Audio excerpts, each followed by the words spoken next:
Transmitter device activated. Coordinates set for Earth 2. Hey everyone, welcome to the Earth 2 podcast, the podcast where we explore the origins and developments of the DC multiverse and the legacy of their Golden Age characters throughout the Silver and Bronze Ages of comics. I'm Peter Watson. And I'm David Steele. Welcome back. Thank you for joining us. Today we are reading issue 45 of Green Lantern, which was published on the 12th of April 1966 with a cover date of 1966, and it features the return of the Golden Age Green Lantern, Alan Scott, a mere 5 issues after his last appearance in the title in issue 40. You wait ages for an Hal Jordan and an Alan Scott team up, and then a few of them come along at once. Hey. Or something. Right, let's get straight into it. Pete, tell us about the cover. The cover, big grey background. Yes. We've got the Green Lantern logo on fire in red. Very dramatic. There is an armoured but bare-legged swordsman on the cover who is basically astride a felled Alan Scott. Yes. As Hal Jordan Green Lantern flies in to deal with him. And there is a big caption saying, "Can the doubled might of 2 Green Lanterns prove a match for Prince Peril's power play?" It's quite an interesting look that he's got. The purple boots and the belt and the sash and the cape and his blue armour. And the sword that he's carrying has a sort of red glow of energy around it. And there's a similar glow around Alan, who's obviously kind of doing his best to kind of stay up, but he's fighting it. It's very dynamic. It's very Gil Kane. His costume's quite reminiscent of Dr. Polaris, really. His later look, yeah. It is, absolutely. And it's a shame that text box is there, actually, because it just kind of ruins it. It just screams that it's been dropped in and they've cut out round the arm of Prince Peril so that the box fits. It's a shame, because it's a really, really nice drawing. Oh well, not to worry. It's another cover with the glorious checkerboards along the top. Yay. We do love the checkerboards. So, we have an opening splash panel, which tells us the story's by John Broome with art by Gil Kane and Sid Green, so that's nice, safe hands. And the aforementioned Prince Peril from the cover dominates the splash panel, which is both Green Lanterns sort of flying towards him. And the background of the splash panel, we see Doiby Dickles and his lady friend, Princess Ramia. And Doiby is saying, "Relax, Princess, my buddies have arrived. The situation is well in hand." And the princess says, "Oh, Doiby, do you really think they could defeat Prince Peril?" Prince Peril. Anyway, we also have a caption text box in this panel, which goes a little something like this. "No wonder Princess Ramia was apprehensive. The villainous Prince Peril had enormous super-scientific weapons at his command. Could even the combined might of 2 Green Lanterns match his formidable futuristic power? The conclusion of this story will startle you, reader, so consider yourself forewarned as you begin the remarkable tale of Prince Peril's Power Play." There's a rule about alliteration, isn't there? You can't have enough of it. Yes. Yes, strong agree, actually. Straight into the story on page 2, and the opening caption says, "Once upon a time, there lived a princess." Sounds like a corny opening, but it fits in, as you'll eventually see, on the world of Merg in Galaxy 882. And this panel shows Princess Ramia sat on a throne, quite a tall throne, a sort of crown motif on it, and standing in front of her is a guy who looks very much like Marvel Comics character the Overmind. Yes, he does. And this gentleman who looks very much like the Overmind is the Chief of the Council of Six, as he's about to tell us through his dialogue.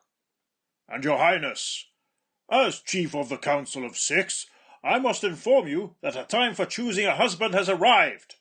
Merg must have a king, and you must provide an heir to the throne.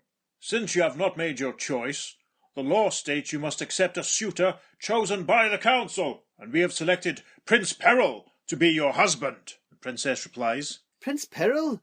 I detest him and your council too. Get out! Leave me be!" and she throws a goblet, which has some liquid in it, at him as the Chief of the Council walks away. And as he walks away, he says, "Remember, the marriage takes place Gonde, without fail." They must be big Star Trek fans in this planet, because they have a name specifically named after the Gorn. Oh, I hadn't even thought of that. From the episode Arena. Yeah. There you go.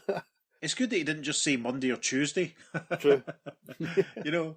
So the caption for the next panel says, "You see, she's a very modern princess, sort of uninhibited." Now, we get a better look at the princess in this panel. She wears a sort of golden armour, sort of red belt, a red sash, and a gold crown which comes down and surrounds part of her face. There's a bit of a Deja Thoris look to it, it must be said. and she's with one of her ladies-in-waiting, and the princess is saying, I've looked all over Murg, and there isn't a man here I'd live with for 10 minutes, let alone a lifetime. There's only one thing for me to do. Petia, I'm going to look elsewhere, on other worlds, for a husband. and Petia replies, Oh, your highness, do be careful. The last panel on page 2 shows Princess Ramia walking out to a very chunky, very Jack Kirby-esque looking blue spaceship, which has a ladder leading up to an open hatch, so she's obviously going to use that to nick off and find herself a husband. She's on her way to steal your man. So, as we reach the top of page 3, the first panel shows the princess's spaceship zooming off into space, and a caption that says, Poor princess, all alone in the void, but she has her thoughts to keep her warm. Somewhere there must be a man I can love. I must find him, for the alternative is Prince Peril. Shudder. She shudders, yes. Now, we have a bit of a slow dissolve here, and a caption that says, Meanwhile, elsewhere in the cosmos, on Earth 2 to be exact. And there's a little footnote to that caption, and it says, Editor's note, a convenient designation for an Earth parallel to our Earth 1, existing in another dimension. Kind of implying that we're on Earth 1. It does, doesn't it? Yeah. Yeah. And indeed, on Earth 2, we see a certain taxi cab zooming along a busy street, and the taxi has the radio on, and we see a little speech bubble coming from the radio, and it says, And Spaceland, the new giant amusement centre, will be open to the public tomorrow. Today there will be a visit by dignitaries, among them Alan Scott, the president of Gotham Broadcasting. We then cut inside the taxi cab, and we see Doiby Dickles and Alan Scott, aka the Golden Age Green Lantern of Earth 2, and Doiby is saying, You hear that, Alan? You was a celebrity. Sometimes when I think of the old days when you was just a radio reporter, I can hardly believe it. And Alan says, Well, you're kind of a celebrity yourself, Doiby. You and your cab Gertrude. I must say, you sure polished her up for this trip. Yeah, that's because I know these other dignitarians at Spaceland will be in fancy schmancy cars, and I didn't want Gertrude to feel ashamed alongside of them. She looks great. Makes me feel proud as a peacock to be riding in her. And panel 5 of this page shows Gertrude arriving at Spaceland. Some other cars are being ushered in by guards. We can see Spaceland written on the side of a wall of one building and probably in what looks like another one as well. So, slow dissolve, the caption for the next panel. Soon, the dignitarians are shown around the various exhibitions. And we see a man in a blue suit leading a few other chaps around. We can see some men in white coats with headphones on. Maybe sound-cancelling headphones, I imagine, operating some, it must be said, some very Jack Kirby-esque looking machinery. Mm-hmm. This is the sort of stuff I'd expect to see in an issue of Fantastic Four or The New Gods or something. Yep. And the guy in the blue suit, who I presume is one of the lead scientists, is saying, The radio transmitter has already begun to broadcast. It is beamed into space on a special wavelength. The theory and hope is that another intelligent race out there may answer it. Over the page to page 4. And the first caption says, Meanwhile, the ex-cabbie, who has become Alan Scott's Man Friday, has some time to kill. And we see Doiby standing outside Gertrude, and he's polishing her windscreen. And as he does so, he says, I'll just polish yous up a little more, Gertrude. This Spaceland don't mean anything to us, does it, old girl? In fact, I can't understand all the fuss folks make about space. I bet there's nothing in the whole universe more beautiful than yous, Gertrude. And then in the background, we see Princess Ramia's spaceship coming into land. And she is thinking, Following that space radio beam. Ah, so she's picked up on the signal being sent by the equipment on the previous page. How interesting. So, in the next panel, panel 3 of page 4, the spaceship has landed. The ladder has dropped out the hatch as it did before she departed, and we can see the princess walking down the stepladder. Doiby continues to talk to Gertrude, but then he gets distracted. Yous is perfect. Yous is gorgeous. Yous is the most wonderful sight that any man in any world could want to see. Yous... Huh? And then, as the princess walks towards him, he totally loses the ability to speak. And the princess thinks, I can read his mind. His name is Doiby Dickles. But those odd noises he's making. Possibly my sudden appearance has frightened him. I'd better let him know who I am and why I'm here. And she says out loud, My name is Princess Ramia. A princess? It's worth pointing out that in these panels, and the first one on the next page, the princess's speech bubble has a sort of very jagged effect. It's almost like she's speaking through a radio or a translation device, I think. Because between panels 5 and 6, She's brought Doiby up to speed, so I'm guessing we're maybe missing a little bit of exposition. But anyway, Doiby says to her, "And yous have come all the way from the far-off world of Murg to escape a crumb called Prince Peril and find yourself a husband?" And the princess says, "That's right, Doiby. I'm looking for a man I can love." We move to the top of page 5, and the princess is thinking, "For some reason, this odd-looking earthling interests me." and then she says, "Tell me about yourself, Doiby. I want to hear." And Doiby says, "Oh, Princess, you can't be interested in me. I'm nothing, but hold everything. I got just the man for yous." And Doiby thinks, "For a long time I've been thinking it's high time Alan got married. He and his princess could make a perfect pair. I gotta admit, she's even more beautiful than Gertrude, and I never thought I'd see that day when I would admit that. She's the girl for Alan." And this is really, really cute, because Doiby literally has stars in his eyes and little love hearts floating around him. He's obviously quite smitten. And the princess, I wonder if it's a technological thing or just a gift where she comes from, this ability to read his mind. I wonder if we'll find out. Anyway, the princess is thinking, "His mind is full of a certain Alan Scott, his best friend, who's also in secret a costumed superhero called Green Lantern." Doiby, we must point out at this moment that Doiby is much shorter than the princess. It's quite amusing looking at them side by side. You know, the camera angles that were given to almost make sure that they're both in the same frame. Anyway, Doiby says, "Let me tell yous about Alan. He's brave, he's handsome, he is the greatest. Yous and Alan belong with each other, and that's a fact." But suddenly, we see another spaceship coming into view, and Princess Ramia says, "Doiby, a ship from Murg, landing here." and in the final panel, on page 5, Prince Peril's spaceship has landed, and he has emerged, and Princess Ramia exclaims, "Prince Peril!" "The crumb! He's followed yous here, her princess!" And at the top of page 6 now, Prince Peril grabs the princess by the wrist.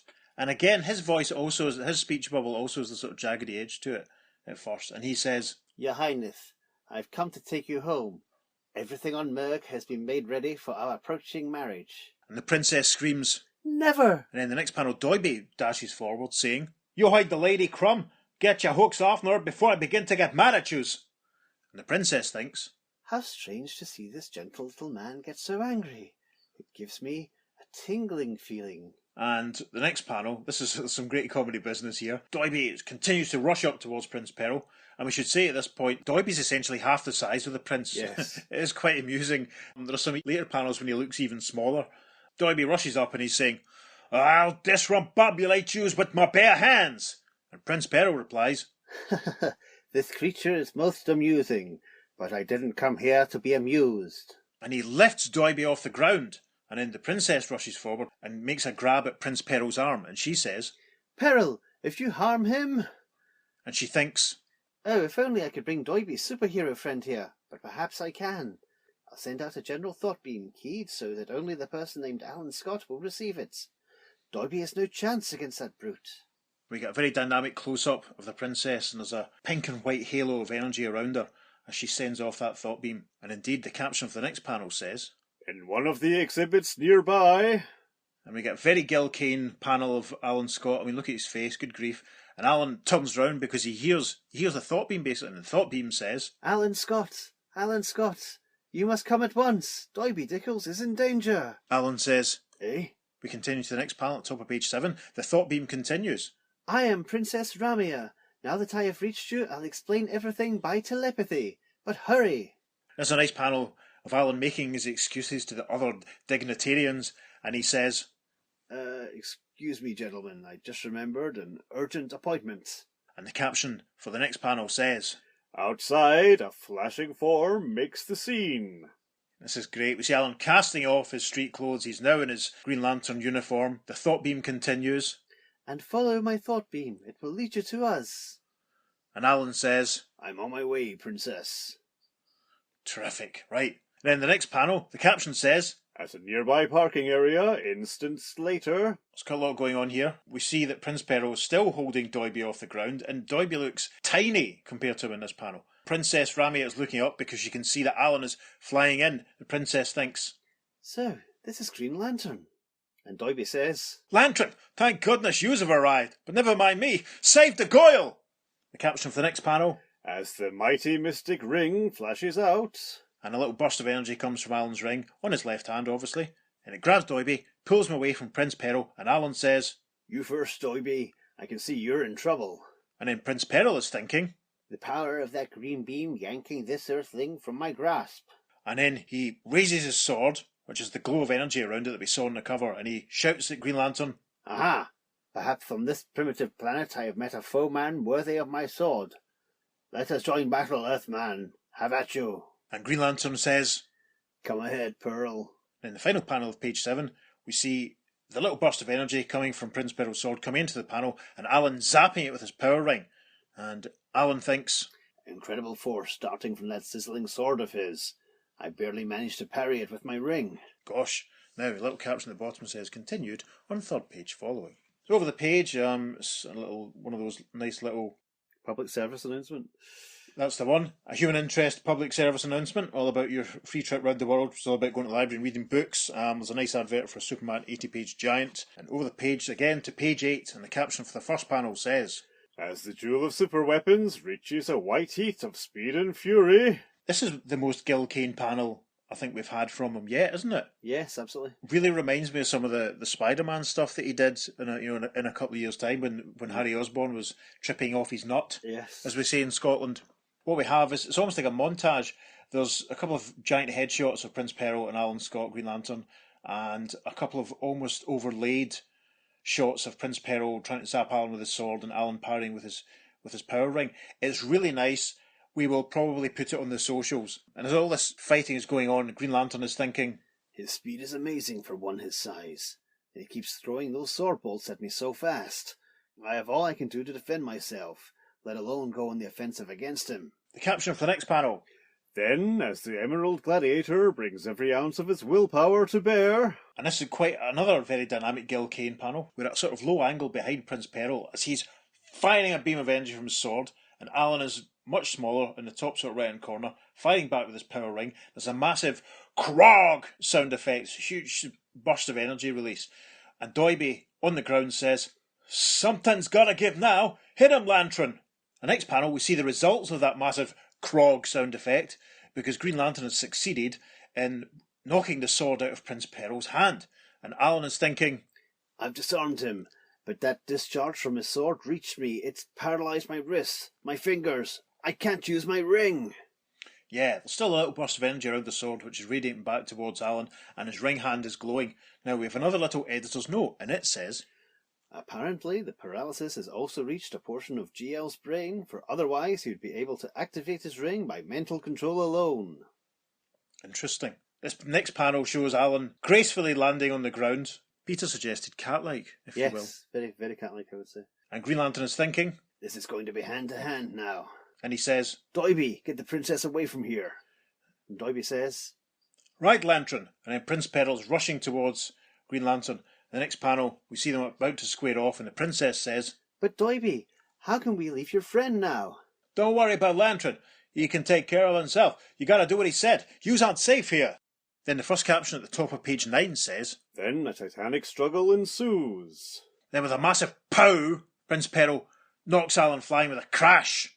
And Alan thinks as he recoils backwards. Huh, that's not only his sword as powerful, his fists are too. In the next panel, Prince Peril is bearing down on Green Lantern and he says, No one can keep Princess Ramia from me. Anyone who tries shall die. and Alan says, Meaning me? and then he continues the next panels. He punches up at Prince Peril with a crack. Sorry, but I can't take that kind of threat lying down. The next panel shows Prince Peril reaching for his sword as Green Lantern gets to his feet thinking. He's got hold of his sword again. I can't reach him in time. The next panel shows the prince still on the ground and he's grabbed his sword and he's zapping Alan with a giant sound effect. And the prince says, So perish all those who tempt the wrath of Prince Peril. over the page to page 10 in the caption that says, Moments later, and we see that Princess Ramia and Doiby are making a break for it in Goitrude. And in the background, through the back windscreen, we can see that Prince Peril's spaceship is following them. And the princess, looking out the window, says, Doiby, it's Prince Peril, coming after us. He must have defeated Green Lantern. That ain't humanly possible. But don't yous worry, princess. I'll protect yous with my life. Only one way to escape now. My dimension changer. Ya what? This special device, it will switch us from this dimension to the next one, along with your vehicle. We don't know where we may land, but we must take the chance. Here goes. And these panels are showing the princess sort of fiddling with something in her belt, so she's obviously got some equipment or machinery hidden there. The caption for the next panel says, As an extraordinary change takes place, there's a burst of green energy around them, and Doiby, in a perfect Gil Kane up-the-nose close-up, says, Holy mackerel! This is the most amazing thing I ever heard of! And the princess says, It worked. Then we have another caption saying, story continues on third page following. Now, Peter's going to read out the little poem now from the Superman DC National Comics checkerboard advertisement that takes up the rest of this page. The bottom third of the page is a lovely go-go check framed ditty from DC that says, Said a cat suffocating in Squaresville. I have moved to the wide open Airsville, 'cause those Macs from DC set me off in a spree. They are strictly from none can comparesville. Wowza. Wowza. In one take, ladies and gentlemen. Yeah. Amazing in one go. Right, the opposite page is an advert for Cheerios starring Rocky and Bullwinkle. We turn over and there's a page of science facts, which is quite interesting. And then we reach a caption that says, Prince Peril's Power Play Part 2. And this is terrific because I'm enthusing about Gil Kane's artwork here. It's starting to get that little stylised way that it does, but I mean, this is tremendous. We're now in a busy city street. There's a whole crowd of people looking up at the sky because Gertrude is flying overhead. And from inside the car, Doiby is saying, Gertrude is flying like a boy. We're way over the ground. Princess replies, Of course, Doiby. I'm powering your vehicle with Q energy. I want to have a look at this place before we land. And there's a man down in the street calling to just anyone who'll listen, and he's saying, Flying taxi cabs! Gosh, what will they think of next? Cut to inside the car, the princess is saying, It looks civilised enough. In fact, Doiby, it looks very much like your world. Then it must be Earth 1. I've heard Island speak about this place. But then, out of a clear blue sky, And with a burst of energy, Prince Peril's spaceship appears behind them. He's followed them. The princess exclaims from inside Gertrude, Prince Peril again. He's managed to trail us. Yikes! In the next panel, there's a burst of energy is coming from the spaceship and striking Gertrude, and the princess says, He's shooting out a radiation, Doiby, forcing us down. The crumb! But wait a second, princess. I got me an idea. This is the Earth where that other Green Lantern lives. Hal Jordan. He's a friend of Alan's. Maybe if I use me rocket signal, he'll see it and understand I need help. And this is very interesting. Doiby leans out, still flying Gertrude. Gertrude flying is just tremendous.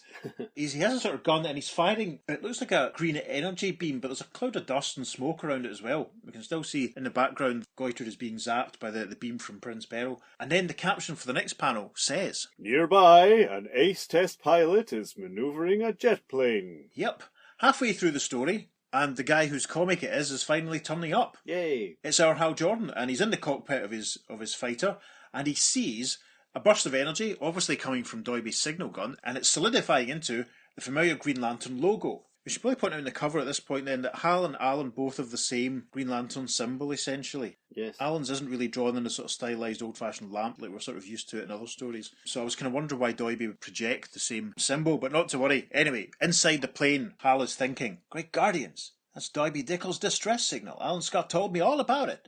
But what would Doiby be doing here? I've got to investigate this. Moments later, a gleaming streak arcs from the aircraft. Indeed, the gleaming streak is Green Lantern himself flying away from the airplane, and as he flies off he thinks, I've put the jet on automatic pilot. It will land on the beach below by itself, and I'll pick it up later. Right now I must answer that distress call as Green Lantern. Off he flies. That's terrific. Yeah, he's going to land the plane on the beach, and then when he comes back to it, he's going to find that some Neds have totally vandalised it, and he's had his tyres stolen, and the windscreen's all broken, and rude words have been spray painted all over it. Pretty much. Very careless, Hal. So we're now at the top of page 13, and it almost looks as though Green Lantern is falling into frame, doesn't it? Yes, he's moving at speed, It's definitely. like the way he's sort of waggling his hands as he plummets into view. We can see the little residual of the green signal that Doiby sent him. And as he plummets towards the ground, Green Lantern is thinking, the signal's coming from the movie lot of Paragon Pictures. Maybe I was wrong about it being from Doiby's cab. I'll find out in a moment. Meanwhile, below... Gertrude is now down on the ground. Doiby and Princess Ramia are leaning against it, and Prince Peril, with his spaceship in the background, is looming over them. And he's yelling, Useless to try to escape me, Princess. You must return with me to be my bride. I'm warning yous. Touch her and yous will be sorry. There's another Green Lantern here who will handle yous. Prince Peril, he's not having it. He says, Another Green Lantern? Ha ha ha! I thrive on your Green Lanterns. I can handle them by the bushel. Where is this hero, this so-called champion? and then from off panel, Green Lantern says, right here, mister. The next panel shows him coming into land and he's thinking, I was right. It is Doiby, and he does need help. Doiby says, Green Lantern about one. Use as a sight for sore eyes. That big gorilla is from another world. Stop him. He's the enemy of this poor Goyle. We see Prince Peril drawing his sword, and the princess in the background says, But be careful of Prince Peril's sword, Green Lantern. The sword is powered by Q energy. Already he's used it to overcome your friend Alan Scott. Now over the page, on page 14, Prince Peril is raising his sword up behind him, and the red energy is starting to surround it like it did earlier. And Green Lantern, slightly on the back foot, says, Alan, stand back. He's coming for me. The caption for the next panel. As Peril's initial onslaught meets literally a stone wall. Yes, because Green Lantern, as he says in his thought bubble, I've thrown up a power beam barrier to counteract the terrific force of that sword. And we see that the giant Prince Peril's sword has been stopped by the giant brick wall that Green Lantern has created. Green Lantern continues to think, but something's wrong. My ring is running out of power. I just remembered. I haven't charged it since yesterday. There's a little asterisk, and a little caption box tells us, Editor's note. To keep his ring fully armed, GL must charge it at the power battery every 24 hours. And then in a close-up, the next panel, there's a sort of sputter effect happening, and there's a little burst of energy around the ring as Green Lantern thinks, it's only got a second or so of power left, leaving me helpless before that incredible sword. Only one thing for me to do. Caption for the next panel. Backing his ring with every ounce of his willpower, the Emerald Gladiator lashes out with it in an ultimate last-ditch effort. And, like a piece of boxwood in the flame of an acetylene torch, the sword crumples in Peril's hand. Yeah, beam of energy from Hal's ring, disintegrating the sword, and Prince Peril looks appalled with his big eyebrows and his goatee and his thick moustache. Terrified. We move to the top of page 15, and the caption says, Bereft of their weapons, the two powerful antagonists charge at each other barehanded, and, with grim fury... And they come together with a giant Braug sound effect and a giant Grag sound effect, and Doiby says, Yikes! Those two hitting each other like that, it's like an earthquake. The princess says, Oh, Doiby, can he win over Peril where the other one failed? This is the point where we should probably mention that both Alan and Hal's fights with Prince Peril have these really large, exaggerated sound effect captions. Yes. Drawn in the art. I mean, it's almost like the characters move through them and round them. I guess this must be the influence of the Batman TV show. Absolutely, yes. Also, all the hip pop art stuff that seems to be going on in regards to that earlier caption before about DC being hip and not for squares. The advertisement, yeah. Yeah. This sort of thing goes to ridiculous levels on the covers of this year's Justice League Justice Society crossover, which we'll get to before too long. I think it's worth remarking on because it feels really conspicuous now, doesn't it? Yes. It's suddenly conspicuously there. We've had the odd large sort of caption just to demonstrate force or something important happening, but over these pages, the crack and the blonk and the sputters and it's almost like the comics are responding to the TV show and giving people who've maybe come to the comics from the TV show what they think comics should be like rather than what they're actually like. Yeah, and it's interesting how they've actually been inked heavier to make the letters stand out more, as opposed to just being a sound effect in the background. It actually now is a prominent standout feature. With the heavy inking, it really stands out the way it did on the TV show. Absolutely. We're on page 15 of the story now, in the first panel especially, because it's almost like Hal, Green Lantern, is standing on the Grag, and then the Braug seems to be behind him. He's almost like he's standing in front of it, and there's all sort of burst all around them, so they've obviously come together with a lot of force. It's worth pointing out. Anyway, the fighting continues into panel 2, with a VoIP. It looks like Hal is headbutting Prince Peril in the stomach, because Prince Peril exclaims, Oh! And Doiby says, "At a boy Lantern in the breadbasket, he can't take it there." Then the next panel, we see Green Lantern with a left hook striking Prince Peril across the jaw, and Doiby says, "That's it, hit him on the chin too, you got that crumb groggy." Then the caption for the next panel, But Peril is far from weakened, for suddenly... with a giant pow and a crash, he basically knocks Green Lantern through a piece of movie studio scenery which just happens to be close by, and Doiby remarks, "Ow! He's knocked Green Lantern right through the wall of that movie set. Almost knocked down the whole building." Over the page to page 16. Inside the Far West set, next instant... Oh my goodness, they're literally having a barroom brawl. This is insane. What we need is a piano playing machine going off in the corner. That would be great in this Old West saloon. I wonder if Peter would be able to find such an amusing accompanying background for the next page worth of panels. Anyway, Green Lantern's on his back because he's gone through the scenery and he's looking up at Prince Peril. Green Lantern is thinking, he's got the killer instincts of a wolf. Hal to finish his prey. Prince Peril leaps towards him, but Hal parries him because he's on his back. And Hal uses Prince Peril's momentum and keeps him flying over Green Lantern's head. And Green Lantern's thinking, just managed to get my legs up before he landed on me. And the next panel with a giant crash shows Prince Peril basically going behind the bar because we can see bottles flying everywhere. That's tremendous. That panel's going on the socials. The caption for the next panel says, Up and down, the epic struggle rages. with a pow! Green Lantern punches Prince Peril and Doiby's caught them up at this point and Doiby says, keep going, Lantern. Show that big bully that the good guys always win. Caption for the next panel, however, But with a giant whap sound effect, Prince Peril kicks back at Hal, sending him flying. Now it looks like they're up on the balcony above the bar at this point, because the next panel, Hal has fallen backwards and he's grabbed, I'm not going to say the chandelier, but the hanging light fitting. Prince Peril says, You saved yourself from falling, but you won't escape me. And Hal says, who said anything about escape? And he uses the hanging light fitting chandelier, if you like, to swing back, and with a sock, he kicks Prince Peril in the face, knocking him backwards. very Adam and the Ant Stand and Deliver, that scene, isn't it? Yes, actually. The caption for the next panel, as the Titanic struggle reaches a new stage of mounting fury on the realistic movie set, with a crash, Hal and Prince Peril have gone through another movie studio set wall. With a blam, Hal punches him again. Doiby is following and he says, yikes, they're busting right through the wall of that saloon and smack into the sheriff's office next door. And this is very handy actually, because the next set, obviously being the sheriff's office, has a jail set to it, and with a wham, Hal punches Prince Peril backwards again into the jail set, and Hal's thinking, I'm driving Peril into that movie set cell, but those are real bars. And if I can lock him in there, I ought to hold him until I can get him to a real jail. With a satisfying click in the bottom panel of page 17, Hal locks Prince Peril in a cell and he says, how does it feel to be a prisoner in a cell, Peril? Peril replies, Bah, you puny earthling. we move to the top of page 18. Things take a bit of a surprising twist here. astonishingly, as the giant Mergen flexes his huge muscles. And it's a nice little play on words here because Prince Peril has used his enormous Prince Peril strength and he's lifting the bars right over his head and he says, Don't sell Prince Peril short. And we've got the word sell as in jail cell in quotation marks around. So yes, nice bit of wordplay from Prince Peril, considering he's only just learned English. yeah, I know, Prince Peril's quite a funny so then Hal is astonished and he says, what sheer power, he's uprooted that cell. And in the caption for the next panel, Then, before the Green Gladiator can recover from his surprise, with a clank, Prince Peril has struck Green Lantern with the cell with an oar. Hal is out for the count. The next panel shows Prince Peril dragging off Doiby and the princess, and Prince Peril is saying, There'll be no more running away, princess, and I've decided to take your little playmate with us. and Doiby says, nothing doing. It's unconstitutional. Let go of me. Where are you taking me?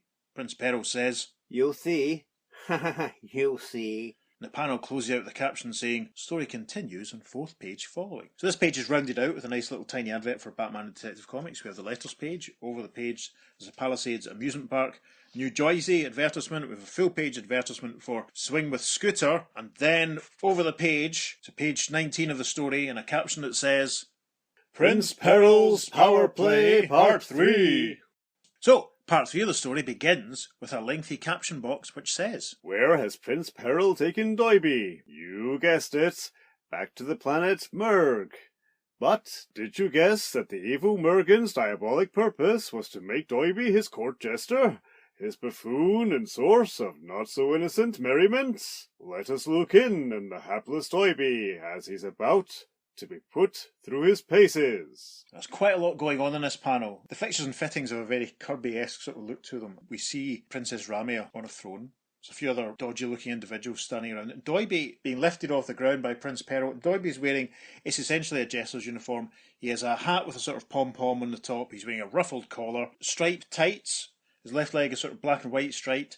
His right leg is sort of orange and black striped. His shorts are one half black, one half blue. He has a big yellow belt with a design on the front, and his top is sort of broken down into segments. There's a white segment, an orange, a black, a green. His sleeves are different colours, green, black, orange and green, and he's wearing jester's shoes, one of which is green, one of which is orange. He kind of looks as if he's just walked out of the set of the Beatles' Yellow Submarine animated feature, doesn't he? Yeah, he does, absolutely. But yeah, he's right. I mean, just exactly as he could be another character like the Nowhere Man or something, absolutely. Yes. Wonder if he's got a hole in his pocket. All you need is love. H is for hurry, E is for urgent, L is for love me, P is for please help me. Maybe that's what Doiby's thinking. So, Yes. Prince Peril is teasing Doiby in this panel. Doiby's jumping up off the ground. Prince Peril is saying, Jump, Doiby, if you want this delicious morsel of Merg candy. Jump, that's it. Ha ha ha. and as Doiby jumps, he's thinking, I gotta play along with this Crum and his crummy tricks. It's the only way I can keep an eye on the princess. I'd do anything to save her from that fate worse than death that awaits her if she marries that no good Prince Peril. In the bottom inset panel of page 19, as Doiby grabs a bit of candy in his mouth, he's thinking, the wedding is to be tomorrow. Gone day on their calendar here. But like we say back a night, there's many a slip in betwixt the cup and the lip. In between this mug and her lips is what I mean. Now, we move to the top of page 20. And do you remember when we did Detective Comics 347 and Gardner Fox turned up, and we talked about how Gil Kane had done a one-panel cameo in issue of Green Lantern, and we talked about the Sea Devils where the various artists appeared. Pete, do you want to describe the next panel to us? The next panel we have a gentleman at a drawing board. And the drawing board has got a nice little nameplate on it that says Gil Kane. And this gentleman's looking at the reader as he is working on a page that's headed up Prince Peril's Power Play. Yeah, he's got a pencil in his hand, he's got a nice little lamp, and he's saying to the reader, Well, anxious readers, what do you think? Will Prince Peril actually get to marry the lovely Princeress who detests him? He's quite an operator, and he might actually swing it, except for a couple of things that he knows nothing about. First off, he is unaware that Hal Jordan's power ring, bestowed on him by the Guardians of the Universe, automatically protects him from mortal harm, even when there's no juice left in it. And this panel is a little flashback to a very alarmed-looking Hal being struck by the prison cell that Prince Peril is bringing down upon him. And Gil Kane's narration continues. So that Earth One's Green Lantern was knocked unconscious, not killed, by his foe's vicious attack, and soon recovered. And shortly, in a dressing room at the Ferris aircraft hangar, and for the umpteenth time now in this podcast, we get a very dynamic shot of Green Lantern Hal Jordan charging his Green Lantern power ring, and he says, In brightest day, in blackest night, no evil shall escape my sight. Let those who worship evil's might beware my power. Green Lantern's light. With his ring finally and fully charged. And Green Lantern Hal Jordan flies off, and he's thinking, I must find out if Alan Scott is all right. I'll use my ring to penetrate the dimension barrier between our two Earths and contact him. Soon, by means of the two power rings, a sort of trans-dimensional telephone line is set up between the green-clad gladiators. And this is another fantastic panel. Gil Kane at full tilt, man, at his absolute strength. It's quite hard to describe. Your sort of jaggedy green energy surrounded inserts of Alan and Hal on either side, and in between there's a whole big sort of complex bit of line work. Again, it's very Kirby-esque, isn't it? I mean, look at the sort of the atom type joined up elements sort of in the background of it. with a bit of Ditko thrown in. This is basically what you would describe these days as the bleed, the interdimensional bleed. I can imagine the Silver Surfer flying over it, or Or Doctor Strange walking through it. it's almost like it's the background to the two Green Lanterns' conversation. The beams of energy from the two rings are joined in the middle, where a little Green Lantern logo symbol has been generated. And Alan Scott is saying, Yes, Hal, I'm still alive and kicking. What happened was this. Despite my numbed hand, I managed at the last moment to squeeze out enough power from my ring to take the sting out of Prince Peril's sword blast, so it wasn't lethal. But where is Doiby and the princess? And Hal says, Peril must have seized them, Alan. Listen, I've already investigated. Over the page, their conversation continues. And by using my ring, I located the radiation trail of a spaceship that left this area. We should be able to follow it. And Alan replies, I'm glad you said we, Hal. I'll join you in a couple of moments. Terrific. So the caption for the next panel. Meanwhile, on Merg, Gorn Day has arrived, and with it a giant military parade staged by Prince Peril to celebrate his marriage later in the day. And we see a nice parade of military-looking equipment. Again, has a touch of the Jack Kirby's. Maybe I'm doing Gil Kane a disservice. Maybe they both drew just similar things. Maybe they had similar ideas. We can see that Prince Peril is astride one of these pieces of equipment as it's being driven down the street. And there's a sort of backlit window in a tower. And we can see a couple of silhouettes, and it's Doiby and the princess. Doiby says, "The crumb, he's showing off for you, Princeress." And then the caption for the next panel says, on the royal balcony overlooking the scene. And the princess says, Yes, Doiby, but I never hated Peril more than I do at this moment. He's turning my peaceful country into an armed camp. All those weapons. Don't give up hope, Princess. I got a feeling. My friends the Green Lanterns won't let us down. And hardly are the words out of Doiby's mouth when... And from the street level looking up past Prince Peril, and we can see the tower with the princess and Doiby on the balcony, the two Green Lanterns are flying into the rescue. The princess says, Doiby, look. Holy mackerel, I was right, here they come. And a very angry Prince Peril down on the street cries, Destroy them! Destroy them at once! He's quoting the cyber leader. Excellent. Destroy them at once. There you go. That's his one line of dialogue at the end of part 1 of Earthshock. There you go, fact fans. Isn't that amazing? Cool, I love it. Right, and then the caption for the next panel. As a veritable war breaks out between the army of Prince Peril and the two green-clad allies of Princess Ramia. And it's a great panel of the two Green Lanterns flying down and beams of energy firing up at them and past them and explosions going on all around. And Hal and Alan's hair is being buffeted in the breeze. They look very heroic. Green Lantern Hal Jordan says, Let's hit them from two sides, Alan. We'll give Peril and his minions a taste of what real Green Lantern ring power can do. And Alan Scott replies, Right, Hal. Let's go. We then have a full-page panel. The caption says, As the combined invincible force of the two mystic rings simultaneously striking in a pincer's movement from two sides wreaks havoc on the assembled might below. Yeah, there's a lot going on here. Green Lantern Hal Jordan on the left-hand side of the panel firing a beam of green energy down at the ground, and Alan on the right of the panel, he's flying up and down, firing his beam. We can see the military equipment exploding. Some of the soldiers are running about. Presumably they must be Prince Peril's army. They all can run about looking very alarmed. And Prince Peril, and it looks like he's about to go head over heels because he's been blown up. He looks very alarmed, legs akimbo. And one of the soldiers in the foreground who's running away says, We surrender! Spare us! And in the tower, overlooking it all, Doiby and the princess have a little bit of dialogue, and Doiby says, Did you ever see anything like that, Princess? The two Green Lanterns together. They're scrambumptious. The princess says, They've beaten Peril and his cohorts. We've won the day, Doiby. We've won. And then we have a little closing caption for this page, and it says, Thus, with this overwhelming victory, our story just about comes to a close. But there is still one unsettled matter to resolve in the concluding section of this stirring tale. over the page to page 23, and a caption that says, Epilogue. And the first story caption says, Some days later, after peace has been restored on Merc and the leaders of the warlike element imprisoned, and we see Prince Peril, obviously in jail. There's an armed guard outside, wearing a green sort of suit of armour, bearing a gun. And there's a man in a very dumpy-looking gentleman in an orange all-in-one sort of suit. He's got white boots and a very weird sort of set of white headgear. Very neat beard. It kind of reminds me of Timothy Claypole from Rent-A-Ghost, which is a reference I'm sure all of our listeners will understand. And this guy's bearing some food for Prince Peril, and he says, We are serving a special dinner, Prince Peril, in honour of the marriage of Her Highness Princess Ramia today.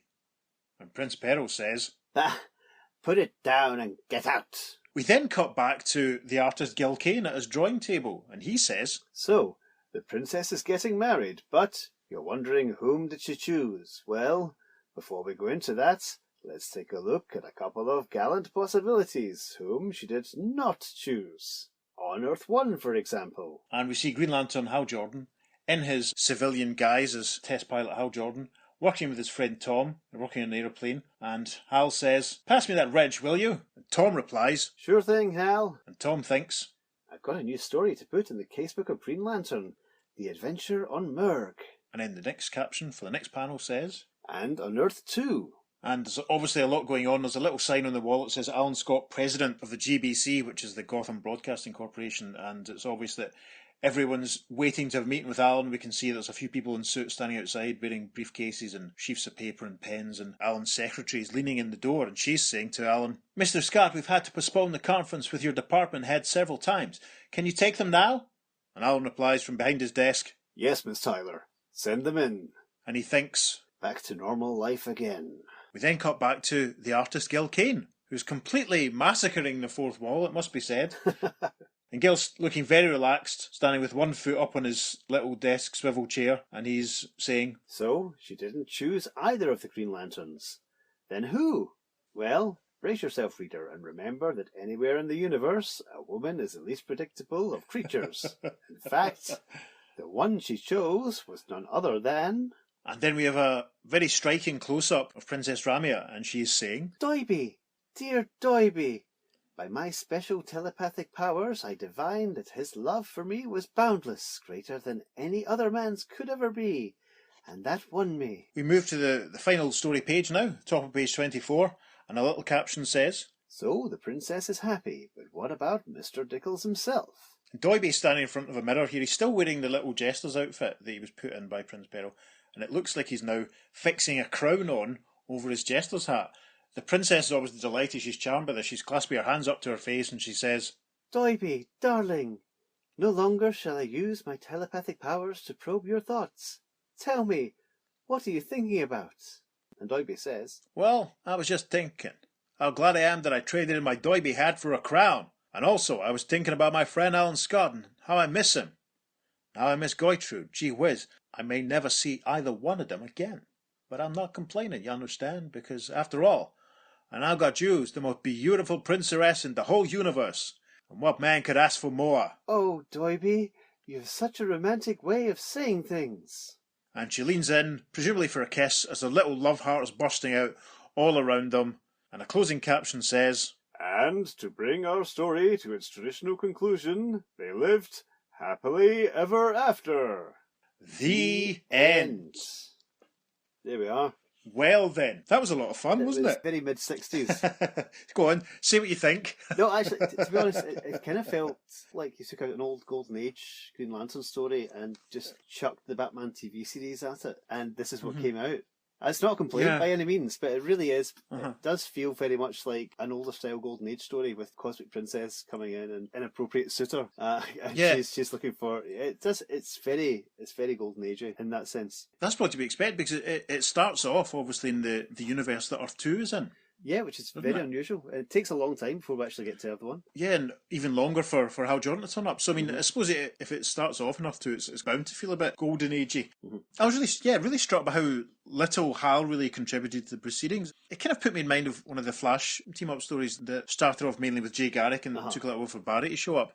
One thing I wanted to touch on, and this is sort of in light of recent developments for Alan Scott, and when I say recent, in some ways I mean the Peter Watson and David Steele way of addressing things, as in recent means at any point in the last 20 years. It's interesting to note that Doiby was concerned that Alan wasn't married after all this time. Yes, well, yeah, neither's Doiby, to be honest. Yeah. But, you know, Alan is a confirmed bachelor, and the recent sort of writing of, especially the new 52 Earth 2 Green Lantern, and sort of some subsequent stuff that's been done with it, that, you know, that Alan Scott was gay. Yeah. You know, that almost fits in with that. It means that suggestion that he wasn't married, and, you know, he wasn't married to a woman because, you know, his eye was elsewhere, I suppose, for want of a better way of putting it. And that's interesting, which means I suppose there's a basis for that development for Alan after all. There's a lot of people weren't very happy with it, but I suppose if you want to look for evidence for it to support it, I suppose it's there if you need it. Yeah, well, it's interesting.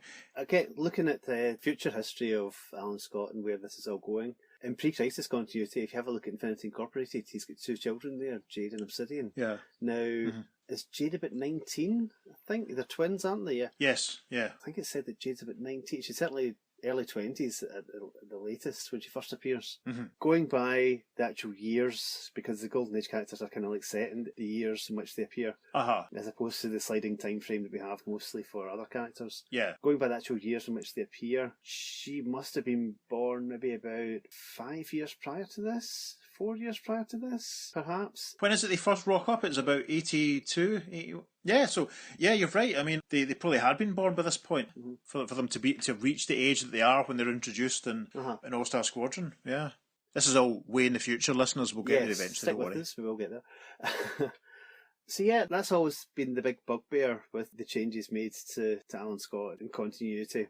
It's fine when it's like an alternate version, like the New 52 Earth 2 storyline. That was a completely brand new character, same name, mostly the same powers. He was more kind of like almost Swamp Thing based. Yeah, I liked that. That was one aspect of it that I really liked. He was the agent of the Green, and he was essentially Swamp Thing. It was tremendous. But when they tried to like add that in and retcon it into the original Alan Scott's, the original Green Lantern's history, that made it a bit trickier to try and fit that in. That's right. Yeah.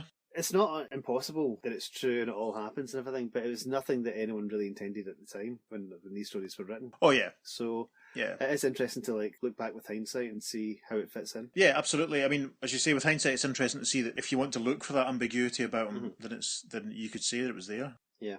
It was so weird how Hal was almost just like a guest star in his own comic, and this one really, turned up for a comedy fight scene in a barroom set in a cowboy movie, and then he's out again just to come back for the mopping up. Yeah, he hardly says anything either. Yeah, quite unusual sort of structure the way it was all set up, and with them running away, and then it all just gets resolved in 2 big panels of a fight scene. Yeah, yeah, it's very odd. It's a fun runaround. Yeah. Yes, a romp, as Doctor Who fans of a certain age may say. Yeah. Yes. There you go.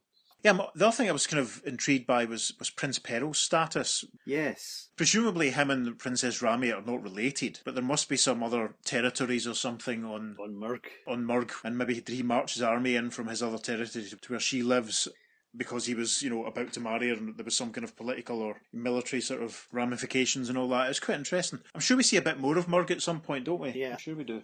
I think what that used to in this type of story, if there's royalty of a planet or another planet appears, it's generally the ruler of that planet as opposed to territories on the planet.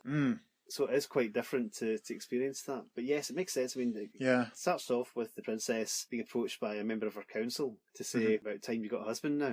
Yeah. So that if you're the ruler of the world, then, I don't think that would be a huge issue as to, whether she's married or not. I think it's more a case of, as you said, maybe territories and alliances and things. Yeah. Basically firming up their political or military position. Who knows? Obviously, Prince Peril has got a big military force with him. Maybe that's a factor in this story. Who knows? Who knows what the motivation of that council member was? Who knows? Did Prince Peril slip him a bung so that, Prince Peril would get matched up with her? Who can say? A corrupt councillor? That would never happen. Never happen. Politics is clean. Never, ever, clean, ever. clean. Of course it is. Shall we have a look at the reader reaction for this story? I think we shall, yes. So, jumping into Green Lantern's mail shoot from issue 48, and we've got a few letters here. The first one kicks off, Dear Editor, every so often after reading an exceptionally good comic mag, I put it down, stretch my arms over my head, and grinning say to myself, now, there is a story. Unfortunately, stories of this high quality don't come often, but when they do, there's something to rave about. Prince Peril's power play in Green Lantern 45 was such a story. If you were to ask me what I enjoyed the most about the tale, I would quickly answer Doiby Dickles. Usually I very much dislike a superhero's foil because he is just plain stupid and ridiculous. John Broom's excellent handling of Doiby rose above this usual fault.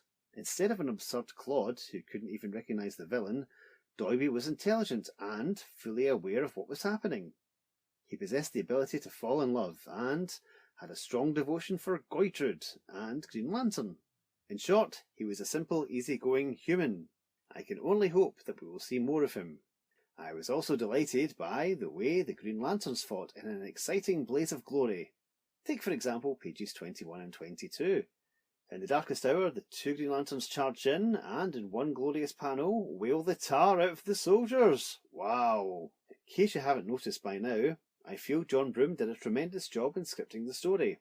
Gil Kane's pencil were, as usual, outstanding, and Sid Green seems to have finally captured the exact style for inking his drawings. I can only close by saying thank you for such an outstandingly tremendous tale. And that's from Richard Vincent, Aurora, Colorado. Terrific. There's one very short bit of editorial response which says, Doiby Dickles? C, as in yes, affirmative, from the editor. Right. Tremendous. So that probably hints that we'll get some more Doiby. Righty. So the next letter goes something like this. Dear Editor, needless to say, Prince Peril's power play was another masterpiece. Also needless to say was the fact that the appearance of the original Green Lantern was the highlight of the issue. Since number 40, you have given us at least one famous or infamous character co-starring with GL. In order, they are the original Green Lantern, Star Sapphire, Satana, Flash, Evil Star, and the original Green Lantern again. Purdy, please, keep 'em coming. Now, this is probably the point to drop in and tell you very quickly that Evil Star had just appeared in issue 44 after having appeared in issue 37 of Green Lantern. He's an alien from the planet Aoran, or Aoran is how it's spelled. But there was also a Golden Age Evil Star, a kind of corrupt Hollywood executive, basically, who appeared in Evil Star over Hollywood in issue 44 of All-Star Comics and fought the Justice Society. that came out in October 1948 and was reprinted in issue 115 of Justice League of America, if you have that handy and want to read it. Anyway, so the letter continues. As I just said, this issue was a masterpiece. I like these way-out space stories, especially when the characters are as exciting as Hal Jordan and Alan Scott. Prince Peril is a fairly good bad guy, although there have been countless others like him. I don't believe he offers too much hope as a future character. Yeah, that's a fair point. He was a bit dismissive, easily dismissible, wasn't he? Yes, absolutely. Quite ineffective. He was just really there as a sort of the function, because this story was about getting Doiby lumbered. Letter continues, as usual, my favourite artists, Gil Kane and Sid Green, were up to their ever-loving best. 3 cheers for having Gil Kane drawing those panels of himself. I was surprised at how much he has changed since Showcase 35. According to that old Showcase, he was firm but slender, with a healthy head of brownish black hair, but in GL 45 he didn't look a day over 22, and his hair was bleach white. Have you been overworking him, editor? The storyline of the issue was great. I have but one complaint to offer about it. Why did you get Doiby Dickles married off to a space queen? Now that he's trillions of miles away from the Earth, he'll practically be forgotten in the next original GL yarn. I haven't known him as long as some readers have, so I was just getting acquainted with him. Then what do? You shoot him off to the galaxies. What will I do without Doiby Dickles? What will all your readers do? And most of all, what will Alan Scott do without him? Doiby Dickles may have fun out there, married to a cute space queen, but I'm going to miss him. And that's from Mike Flesher, Arlington in Texas. I don't know if that's the same Michael Fleischer who goes on to become a comic professional. I wonder if maybe they didn't read his handwriting terribly well. And the editorial response to this one, very simply, is have no fear. When the Green Lanterns of Earth 1 and 2 team up again in a forthcoming issue, the irrepressible Doiby Dickles will prove himself irreplaceable. And that's from the editor. And Pete has gone digging into his own personal archives just to clarify Gil Kane's appearance in issue 35 of Showcase. So tell us about that then, Peter. Yeah, I was a bit concerned when we read out that letter that we'd missed an appearance, but actually it's a text piece about the creators in Showcase 35, and Showcase 35 features the Atom, and we've got a double-page spread that's called Inside the Atom. Why? And basically just tells you all about the creators, and there's 3 headshots of Gil Kane, Gardner Fox, and Murphy Anderson. I see. With a bit of history to all 3 creators. So yeah, it's really quite interesting. And a bit different from that. And that's from Showcase. This is the second appearance, I think, of the Atom. Showcase number 35. So yeah. And that was, of course, by Gardner Fox, Gil Kane and Murphy Anderson. So yeah, there you go. We'll maybe stick that page up on the socials then so people can have a look at it, because we've done quite a few stories by each of those creators. Nice one. So yeah, panic over, listeners. We didn't miss another Earth Prime appearance there. You're okay. So there's one very short letter now which says, Dear Editor, Doiby Dickles and the Princess Ramia? Well, why not? And that's from Peter's favourite, Irina Vartanoff and Bethsaida MD. Yep, future comic colourist. Editorial response to that is Doiby Dickles CCC. Yeah. So, there's one final letter now, and it goes like this. Dear Editor, usually I'm not at no small disadvantage when it comes to writing 2 Green Lanterns mail shoots, because usually when I face 42 anxious typewriter keys with the intent of commenting on a particular issue, I draw an absolute blank. Oh, when a story like the 3-way attack against Green Lantern or the secret origin of the Guardians comes along, I can always find words to express my feelings, but such events are all too few and far between. However, another event just cropped up with Prince Peril's power play, and I am moved to say, terrific! This was the best Green Lantern adventure since the previous Duo GL novel. I say this even though lamentably little was shown of Alan Scott, Earth 2's Emerald Crusader. The 2 big knuckle struggles betwixt the oversized royalty from Murg and the Power Ringers was great despite the brevity. GL as a magazine has always been notable for the fistfights contained therein. Gil Kane's artwork deserves special mention for the best job I've seen him do, and ditto for inker Sid Green. I like the bit where Kane himself appears to narrate the tale at crucial points. This is the second time you've done this, and I like the idea, but don't get carried away now. Once every few issues is quite enough for such an entertaining and original idea. So, like I said above, I'm usually at no small disadvantage when writing to Green Lantern. This time, I was at no small advantage. You're back on the power beam, DC. Keep it up. And that's from Guy H. Lillian III of Walnut Creek, California. Have we heard from him before? It rings a bell. Yes, he's again another renowned letter hack of the time. Cool. And the editorial response to Guy is, keep it up.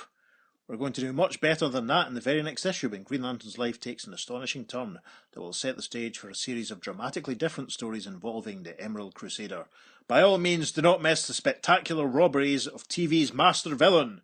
editor, but we won't be doing that story because it doesn't involve parallel Earths or anything to do with DC's legacy. So there, you can track down issue 46 yourself, listeners. Yes. So there we are. That was a really fun read. Compared to issue 40, which took us 10 years to record and you 20 years to edit, this was much more fun, a lot less heavy, much more lightweight than issue 40. So, Yes. and no harm to issue 40. This was quite breezy by comparison and a lot of fun. So that's what we thought about the issue. What did you think? Please get in touch. You can email us at theearth2podcast@gmail.com. Make sure you follow us on social media because, as we said, as well as bonus material from this, we'll also be posting that lovely double-page spread as a bonus from Showcase, featuring the creators Gardner Fox, Gil Kane, and Murphy Anderson, all of whom we've talked about a lot on the show. Yeah, it's nice to add a little bit of context to everything with that, so that'll be fun. Yep. So on Facebook and Instagram, we're at the Earth2 Podcast, and on Twitter, we're at podcast_Earth2. Yep, jump onto our social medias and see what we're doing and say hi and give us some feedback and let us know. If you can rate and review us on your respective podcast delivering apps, that would help us out no end as well. Thank you very much in anticipation. So that's it for this episode. I've been Peter. And I've been David, and we will see you next time on The Earth 2 Podcast. Transmatter cube activated. Return coordinates set for Earth Prime. By all means, do not mess the spectacular Robbie. Oops. The spectacular Robbie Williams. That's what I want to say.